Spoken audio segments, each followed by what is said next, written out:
Selain tumpuan di lokasi pencarian, kita juga memberikan tumpuan di Hospital Sungai Buloh kerana difahamkan mangsa-mangsa yang cedera, 7 orang semuanya turut dibawa ke hospital berkenaan bersama dengan mereka yang ditemui pada lokasi kejadian. Untuk itu kita bersama dengan Umawati Ramayah di Hospital Sungai Buloh. Umawati, ada perkembangan terkini dari Hospital Sungai Buloh?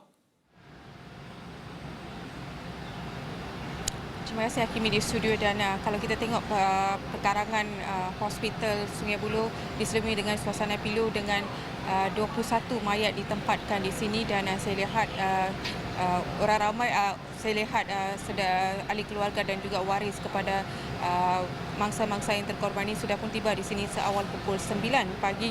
Dan kalau kita tengok cuaca hari ini juga ada agak mendung, seolah-olah meratapi pemergian 21 individu yang terkorban dalam tragedi tanah runtuh di Batang Kali. Dan kesemua 21 mayat tragedi tanah runtuh sebenarnya ditempatkan di Jabatan Forensik Sungai Buloh bagi memudahkan koordinasi pasukan KKM dan juga bagi memudahkan proses dokumentasi melibatkan waris-waris mangsa.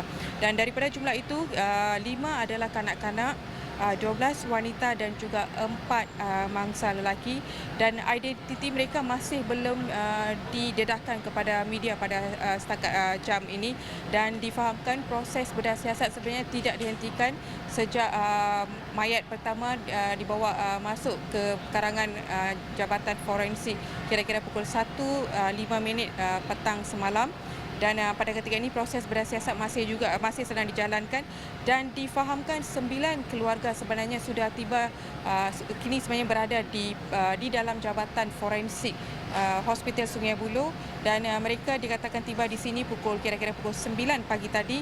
Dan menurut sumber, melihat pada keadaan mayat yang dibawa ke sini sebenarnya agak sempurna, cuma diselaputi dengan lumpur dan juga luka-luka mungkin barangkali dihempap dengan pokok ataupun batu bata ketika tragedi tanah runtuh itu. Dan kalau kita tahu semalam waris mula melakukan proses dokumentasi seawal pukul 3 petang apabila mayat pertama tiba di sini seawal pukul 1.05 tengah hari semalam.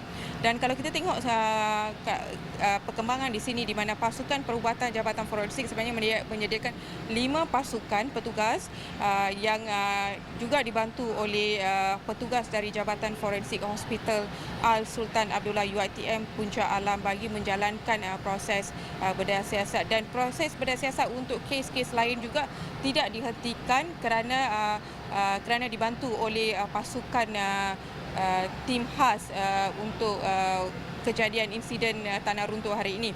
Dan sementara itu kita tahu beberapa kes lain yang mengalami kecederaan ditempatkan di Hospital Kuala Lumpur dan juga Hospital Selayang.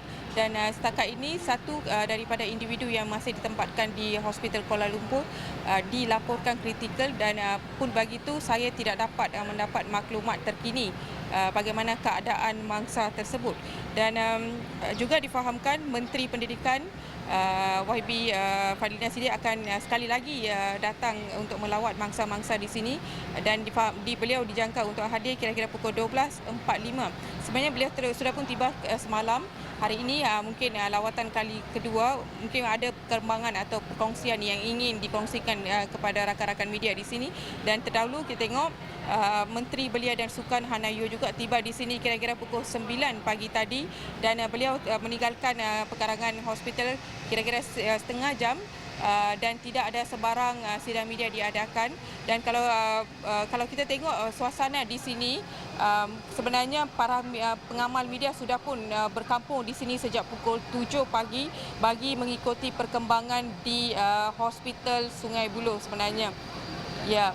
Dan saya kira itu sahaja perkongsian dari Jabatan Forensik Hospital Sungai Buloh pada ketika ini, Hakim. Terima kasih dan balik kepada studio. Terima kasih Umawati Ramayah atas laporan tersebut.